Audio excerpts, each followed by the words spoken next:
Hello friends, అందరూ ఎలా ఉన్నారు? ఈ లొకేషన్ చూసి షాక్ అయిపోమాకండి. కొద్దిగా బయటకు వచ్చిన ఈ లొకేషన్ ఎతికేసరికి దోలు తీరిందనమాట. Coming to the Kannappa first look. ఎలా స్టార్ట్ చేయాలి అనేటటువంటిది ఏమాత్రం కూడా అర్థం కావట్లా. ఒకసారి ఈ ట్రోల్ వీడియో చూడండి. రుద్ర చూశారు కదా, ఈ విధంగా రుద్ర అనేటటువంటిది ట్రోల్ చేస్తున్నారు. ఈ రుద్ర అనేటటువంటి నేమ్ ఏదైతే ఉందో ఇది కలిసి రానటువంటి ఎవరు, దీన్ని ఎందుకు పెడుతున్నారు అని చెప్పి చాలామంది అయితే చేస్తున్నటువంటి కామెంట్. ఎగ్జాంపుల్ చెప్పాలంటే శక్తి మూవీలో ఎన్టీఆర్ అన్న రుద్ర అనేటటువంటి క్యారెక్టర్తో వచ్చిండు. అది సినిమా అంతా బాగానే ఉంటుంది.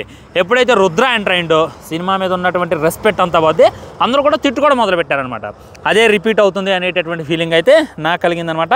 ఓకే, మన ప్రభాస్ అన్న కాబట్టి నేనైతే హానెస్ట్గా మాట్లాడతా. చూడండి, మీకన్నా నేను ఎక్కువ అభిమానిస్తా ప్రభాస్ అన్నని, మీకన్నా ఎక్కువ ప్రేమిస్తా. మీరు జస్ట్ జై ప్రభాస్ అంటారేమో, నేను ప్రభాస్ అన్న పేరు మీద రక్తదానాలు చేయించిన రోజులు ఉన్నాయి, బ్లడ్ డొనేషన్లు చేయించిన రోజులు ఉన్నాయి, ఆయన సినిమా వస్తే కటౌట్లు కట్టిన రోజులు కూడా ఉన్నాయి. కాబట్టి ఒక హార్డ్ కోర్ ఫ్యాన్గా, ఇప్పుడు ప్రభాస్ అన్నకే ఎవరైనా ఫ్యాన్స్ ఉంటారనమాట, కొద్దిగా హార్డ్ కోర్ ఫ్యాన్గా నా ఒపీనియన్ ఏంటి అనేటటువంటిది వినండి. విన్న తర్వాత మీ ఒపీనియన్ ఏంటి అనేటటువంటిది కింద కామెంట్ చేయండి. నేను మీ ఒపీనియన్ కూడా రెస్పెక్ట్ ఇస్తా, మీరు నా ఒపీనియన్కి రెస్పెక్ట్ ఇస్తేనే. మొట్టమొదటి చూసుకున్నట్లయితే ప్రళయకాల రుద్రుడు, త్రికాల మార్గదర్శకుడు, శివాజ్ఞ పరిపాలకుడు రుద్ర అనేటటువంటిది అయితే రిలీజ్ చేశారు. ఈ కొటేషన్ చాలా బాగుందనమాట. ప్రళయకాల రుద్రుడు, ప్రళయకాల అంటే ఇతను దలుచుకుంటే ప్రళయాన్ని సృష్టించగలిగేటటువంటి వాడు రుద్రుడు. త్రికాల మార్గదర్శకుడు, త్రికాల అంటే త్రిశూలం వాడేటటువంటి మన శివుడు వారి మార్గదర్శకుడు. శివాజ్ఞ పరిపాలకుడు, శివుడు ఆజ్ఞాపించిందే ఆయన పరిపాలనగా చేస్తాడు. తనే మన రుద్ర అనేటటువంటిది అయితే చెప్పారనమాట. Rebel star Prabhas Rudra role. Okay, ఇవన్నీ చుట్టుపక్కల ఉన్నటువంటి విషయాలు అనమాట. ముందైతే క్లారిటీగా మాట్లాడుకుందాం ప్రభాస్ అన్న గురించి. చేతిలో అయితే ఒక కర్ర పట్టుకున్నాను అనమాట. ఈ కర్ర ఏంది బ్రో అని చెప్పి మీకు డౌట్ రావచ్చు. ఆల్రెడీ మన జగద్గురు ఆదిశంకర్ అనేటటువంటి సినిమా ఉంటుంది. అందులో చూసుకున్నట్లయితే నాగార్జున గారు ఒక అఘోరాలాగా వస్తారు. అఘోరాలాగా వచ్చి పండితుడికి అయితే సవాళ్ళు విసురుతారు. అప్పుడు ఆయన చేతులు మీరు అబ్జర్వ్ చేయండి, ఎలాంటి కర్ర ఒకటి ఉంటుంది. ఇదైతే కొద్దిగా వెరైటీగా ఉందన్నమాట. పైన అయితే వంకరగా పెట్టిండు. దీంతో భయంకరమైనటువంటి ఫైట్ ఉంటాయి అని చెప్పి క్లారిటీగా అర్థమవుతుంది. ఫుల్ రన్ టైం ఎంత అనేటటువంటిది కూడా నేనైతే ఫుల్గా వివరిస్తాను. అండ్ ప్రభాస్ అన్న లుక్స్ గురించి మాట్లాడుకోవాలంటే జూమ్ చేసి చూడండి అబ్బా ఒకసారి, క్లియర్ కట్గా అర్థమైపోతుంది విగ్ అని. ఎందుకంటే విగ్గు పెట్టుకోవాలి, తప్పులేదు. విగ్గు ఎవడైనా పెట్టుకుంటాడు, ఏ హీరో అయినా సరే విగ్ పెట్టుకుంటాడు. కానీ అది విగ్ లాగా మనం అనిపించొద్దు. మనకు అనిపించిందంటే అక్కడే అది రియాలిటీ అనేది దొబ్బిద్ది. రియాలిటీ అనేది ఇదేది అని చెప్పి క్లారిటీగా అర్థమవుతుంది. అది ఆ జుట్టు అనేటటువంటిది పెట్టుడు జుట్టులాగా క్లియర్గా క్లుప్తంగా కానొస్తుంది. వీళ్ళు ఇన్ని కోట్లు పెట్టి సినిమా తీస్తున్నారు, ఇంత బడ్జెట్ పెట్టి సినిమా తీస్తున్నారు. వాళ్ళకు ఉన్నటువంటి వన్ అండ్ ఓన్లీ నమ్మకం ఏందా వన్ అండ్ ఓన్లీ నమ్మకం? ప్రభాస్ అన్న నమ్ముకొని వీళ్ళైతే ఇంత డేర్ చేస్తున్నారు అనేటటువంటిది రియాలిటీ. ఒకవేళ ప్రభాస్ అన్న లేకపోతే వీళ్ళు ఇంత డేర్ చేయరు, ఇంత హోప్స్ కూడా పెట్టుకోరు. ఎప్పుడైతే మనం గ్లిమ్స్లో జస్ట్ కళ్ళతో ఇలా వచ్చిండో అది చూసే వావ్ అని చెప్పి ప్రతి ఒక్కళ్ళు అనుకున్నాం. కానీ ఇది చూసిన తర్వాత అయితే పెట్టుడు దానిలాగా కానొస్తుంది అనమాట. మొహం చూడండి అబ్బా, ఏందో రిమినీ యాప్, ఫోటో ఫిక్స్ యాప్ వాడి దీన్ని ఏమన్నా క్లారిటీగా చేసేటటువంటి ప్రయత్నం చేశారనిపిస్తుంది. ఆల్రెడీ ఒక పిక్ లీక్ అయింది, మీకు ఆ పిక్ తెలుసు కదా. పిక్కే కొద్దిగా రిమినీ యాప్ చేసి హెచ్డీ చేశారనేటటువంటి ఫీలింగ్ కలిగింది. అది అసలు ఆ ఫేస్ కూడా క్లియర్గా కానొస్తుంది. ఫేస్లో విఎఫ్ఎక్స్ చేయాల్సిన అవసరం ఏంది? రీసెంట్గా రాజ్యసభలో ప్రభాస్ అన్న ఎలా ఉన్నాడు, ఇప్పుడు వచ్చేటటువంటి అప్కమింగ్ సినిమాస్లో అన్నింటిలో చాలా బాగుంటుంది కదా, చాలా హుందాగా ఉంటుంది కదా. అసలు ఫేస్ కూడా విఎఫ్ఎక్స్ చేయాల్సినటువంటి అవసరం ఏంది అనేటటువంటిది నాకైతే అర్థం కాలేదనమాట.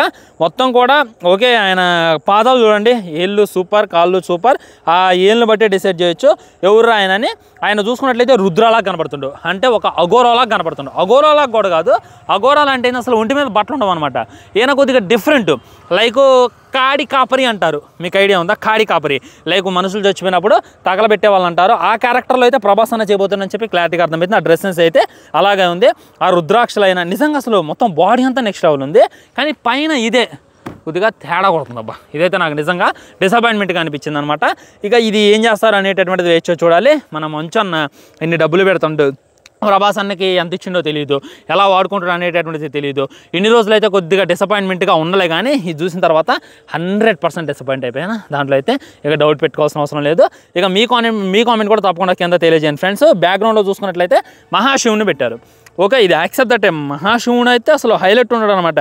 మొత్తం కూడా ఒక రేంజ్లో ప్లాన్ చేసేటటువంటి ప్రయత్నం చేశారు. వన్స్ ఈ లుక్ చూసిన తర్వాత సినిమా మీద ఉన్నటువంటి హైప్ అంతా కూడా పోయింది. 100% పోయింది. ఎందుకంటే ఎలా అనుకున్నాం, ఎలా చూపిస్తారు అనుకున్నాం, ప్రభాస్ అన్నని మినిమం వాడుకుంటారు, మినిమం హ్యాండిల్ చేసుకుంటారు, మినిమం టేక్ కేర్ చేస్తారు అని చెప్పి అనుకున్నాను. అదంతా పోయింది. చేతిలో ఉన్నటువంటి కర్ర బాగుంది, చెయ్యి బాగుంది, మొత్తం కిందంతా బాగుంది, ఆ డ్రెస్ సెటప్ బాగుంది, రుద్రుడు అనేటటువంటి ఫీలింగ్ వస్తుంది. పైగా అయితే మొత్తం కూడా పోగొట్టారు అనేటటువంటిది రియాలిటీ. మరి మంచన్న ఎందుకు ఇలా తగ్గిస్తుండు? మొన్న అక్షయ్ కుమార్ గారిది కూడా మన రిలీజ్ చేశారు మహాశివుడు అవతారంలో. అది చూసినప్పుడు అంత సాటిస్ఫైయింగ్ అనిపించలేను, అంటే కొద్దిగా కొట్టిందనమాట. ఏంది ఎలా చేస్తుండో, ఇంకా గొప్పగా కూడా చూపించవచ్చు కదా. మహాశివుడు అవతారంలో అక్షయ్ కుమార్ చాలా బాగుంటాడు, అది ట్రూత్. ఇంకా గొప్పగా కూడా చూపించవచ్చు కదా అని చెప్పి అనిపించింది అనమాట. కానీ వన్స్ ప్రభాస్ అన్న ఈ లుక్ చూసిన తర్వాత అక్షయ్ కుమార్ గారు 1000 టైమ్స్ బాగుండు. 1000 కాదు, ఇన్ఫినిట్ టైమ్స్ అయితే బాగుండు. అక్షయ్ కుమార్నే అంత హ్యాండిల్ చేస్తున్నప్పుడు మహాశివులాగా ప్రభాస్ని ఇంకెంత గొప్పగా హ్యాండిల్ చేయాలి. మీకు డౌట్ రావచ్చు, బ్రో అది ఏంటంటే రుద్రుడు అనేటటువంటి ఆయన కాడి కాపరి, లైక్ ఆయన శ్మశానాల మట్టి తిరిగేటటువంటి ఆయన అఘోరాలు అంటే ఆయన దగ్గర నుండి నువ్వు ఏం ఎక్స్పెక్ట్ చేస్తున్నావు? స్టైల్గా ఉండాలి. స్టైల్గా కాదు, న్యాచురాలిటీ రావాలి. న్యాచురాలిటీ చూస్తున్నప్పుడు అనేటటువంటి ఇప్పుడు ప్రభాస్ అన్నని అలా నించోబెట్టి విభూతి పూసి కొద్దిగా లాంగ్ హెయిర్ లాగా ఇట్ట, ఇప్పుడు మరీ ఇంత లాంగ్ హెయిర్ అవసరం లేదు, కొద్దిగా లాంగ్ హెయిర్ లాగా పెట్టి ఆ డ్రెస్ అయితే సెట్ కాడా భయ్యా? సెట్ కాడా? హానెస్టీగా ఆలోచించి కింద కామెంట్ చేయండి. అదే నాకున్నటువంటి ఫీలింగ్ అనమాట. 5 నిమిషాలు ఉంటాడు అని చెప్పి కొన్ని చోట్ల వార్తలు వినపడుతున్నాయి, ఇంకా 10 నిమిషాలు ఉంటాడు అని చెప్పి ఇంకొన్ని చోట్ల వార్తలు అయితే వినపడుతున్నాయి. ఏది ఏమైనప్పటికీ ఇలా ఉంటే మట్టికి ఎన్ని నిమిషాలు ఉన్నా మాకు అక్కర్లేదు అని చెప్పి ప్రభాస్ ఫ్యాన్స్ అయితే కామెంట్ చేస్తున్నారు. ఇంకా నన్ను గట్టిగా అడిగితే ఈ సినిమాని స్కిప్ చేయడం బెటర్ ఏమో అని చెప్పి అనిపిస్తుంది. హానెస్ట్గా చెప్తున్నా, ఈ సినిమాని స్కిప్ చేస్తే ఇక బాగుంటుందేమో అనేటటువంటి ఫీలింగ్ కలిగింది. ఇది కాదు నేనైతే ఎక్స్పెక్ట్ చేసింది, ఇంకా చాలా చాలా బెటర్గా ఎక్స్పెక్ట్ చేశా. అదైతే ఈ సినిమాలో కానట్లేదని చెప్పి క్లీన్ అండ్ క్లుప్తంగా అర్థమవుతుంది. February 3rd ఈ లుక్ను అయితే రిలీజ్ చేశారు. ఇవాళ సోమవారం, మహాశివుడికి చాలా ఇష్టమైనటువంటి రోజు. ఈరోజు శివాలయంకి వెళ్ళి కోరుకుంటే ఏదైనా జరిగిద్ది అని చెప్పి శివభక్తులు నమ్ముతారు. దీన్ని అన్నింటినీ పునస్కరించుకొని రిలీజ్ చేశారులే, కానీ కొద్దిగా కేరింగ్ తీసుకున్నట్లయితే ఇంకా బాగుండేది అనేటటువంటిది నా ఫీలింగ్ ఫ్రెండ్స్. మీ ఫీలింగ్ కూడా తప్పకుండా కింద కామెంట్ చేయండి. ఇది నా ఒపీనియన్ మాత్రమే. మరి ఇంకా ఎలా ఉంటే బాగుంటుంది అనేటటువంటిది నన్ను అడుగుతారా? ఇలా కాదు, కొద్దిగా చేంజ్ చేసేయాలన్నమాట. లాంగ్ హెయిర్ అయితే మార్చాలి. లాంగ్ హెయిర్ సెట్ కాలేదు, పెట్టుడు విగ్లా కనిపించొద్దు. హానెస్టీగా అది చూస్తున్నప్పుడు ఒక మంచిగా నీట్ అండ్ క్లియర్గా అనిపించాలన్నమాట. మొత్తం ఫేస్ కట్ అయితే ప్రభాస్ అన్న లేడు. నేను సడన్గా చూసి ఎవరు అనుకున్నాను, అలా ఉన్నాడు. ఫేస్ కట్ కూడా ప్రభాస్ అన్న రాలేదు. ఇదైతే హానెస్ట్గా తెలియజేయచ్చు. ఇక ఇంతకు మించి దీని గురించి ఎక్కువ మాట్లాడలేను. మార్నింగ్ నుండి వీడియో చేయడానికి గల కారణం ఏంటంటే ఎక్స్పెక్ట్ చేస్తున్నా, మోర్ అయితే ఎక్స్పెక్ట్ చేస్తున్నా, కానీ మోర్ అయితే నాకు రాలేదు. ఉన్నదే ఊడేటట్టుంది అనేటటువంటి ఫీలింగ్ కలిగింది. కొద్దిగా కాన్సన్ట్రేషన్ చేయన్న మంచి అన్న, నేనైతే హానెస్ట్గా చెప్తున్నా. ఆఫ్కోర్స్ ఈ వీడియో డిలీట్ అవ్వచ్చు, కాపీరైట్ అయ్యొచ్చు, ఎందుకంటే నేను నెగిటివ్ మాట్లాడను కదా, నాకు నచ్చలేదని చెప్పాను కదా, కాపీరైట్ అయ్యొచ్చు. మీ హానెస్ట్ కామెంట్ కూడా కింద తెలియజేసేటటువంటి ప్రయత్నం చేయండి. Very very sad for that. Prabhas అన్నని పెట్టుకొని ఇంత ప్రెస్టీజియస్ ప్రాజెక్ట్ చేస్తున్నారు. 100 కోట్లు బడ్జెట్ అంట, 1000 కోట్లు రావాలని చెప్పి టార్గెట్ అంట. మరి ఇలా హ్యాండిల్ చేస్తే ఎలా అనేటటువంటిది నాకున్నటువంటి మెయిన్ డౌట్. ఆ టీజర్ అప్పుడు ట్రోల్ అయింది. ఫ్యూచర్లో ఇప్పుడు ప్రభాస్ అన్న ఫ్యాన్స్ ట్రోల్స్ చూసి అలిసిపోయారు. కల్కి ఫస్ట్ లుక్ అప్పుడు ట్రోల్ చేశారు, ఆదిపురుష్ అప్పుడు భయంకరంగా ట్రోల్ చేశారు, రాధేశ్యామ్ అప్పుడు ట్రోల్ చేశారు. అలిసిపోయినాం మేము, మాకు వల్ల కాదు, ప్రభాస్ ఫ్యాన్స్ వల్ల అయితే కాదు, అలిసిపోయినాం. మళ్ళీ అదే రకమైనటువంటి మిస్టేక్ చేసిన వాటికి డిసప్పాయింట్మెంట్ ఫ్రెండ్స్. అది ఫైనల్గా తెలియజేయదలుచుకుంది. ఉంటాం మరి బాయ్. ఛానల్ని సబ్స్క్రైబ్ చేయండి, వీడియో లైక్ చేయండి, వీళ్ళని తిరిగి షేర్ చేయండి. వందే మాత్రం జై హింద్. బాయ్, నమస్కార్. ఎలా ఉంది సీనరీ అనేటటువంటి డెఫినెట్గా మీ హానెస్ట్ కామెంట్ తెలియజేయండి. బాయ్, నమస్కార్.